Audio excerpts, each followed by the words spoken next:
Локалното население на Скопски Бунарџик од информативни табли дознале за затворањето на патот кој минува меѓу зоните Тирс 1 и 2, по кои нема да можат да се движат поради што денеска излегоа на предупредувачки протест. Без никакви информации. Што ќе се деша? Дознаваме дека ќе се градел мост, дека ќе се затворил патот заради тоа. За да граѓаните не можат да се движат веќе во тој правец, ќе треба се најдат друг алтернативен пат. Тие не се против изградба на мостот, но бараат помош од властите додека истиот се прави да се изнајде алтернатива за нивно движење.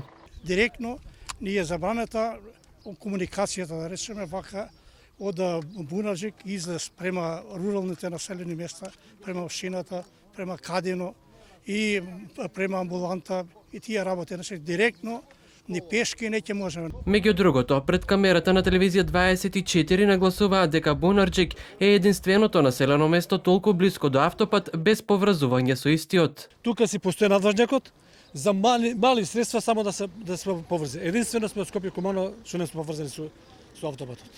Овој пат се користи секојдневно за задоволување на елементарните потреби, одење во маркет, за здравствени услуги, градинка и училиште, по кој поминува линија на ЈСП.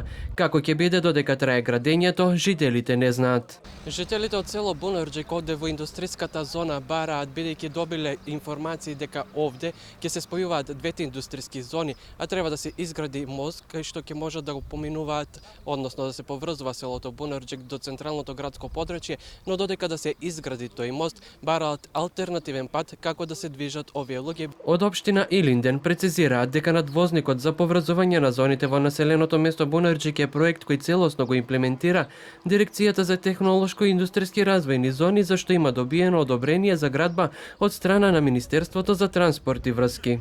Општината не е против изградба на овој надпатник, но инсистира за време на изведувањето на градежните работи, изведувачот задолжително да обезбеди безбеден пристап за неопходни работи на жителите и интервентните возила, како што и гласи согласноста во став 5, добиена од СВР Скопје од единицата за безбедност на патниот сообраќај, а се однесува за изградбата на надпатникот. Населението бара да им се обезбеди привремен пат веднаш до постојниот кој ќе биде затворен, во спротивно протестите ќе продолжат и нема да дозволат почеток на градежните активности.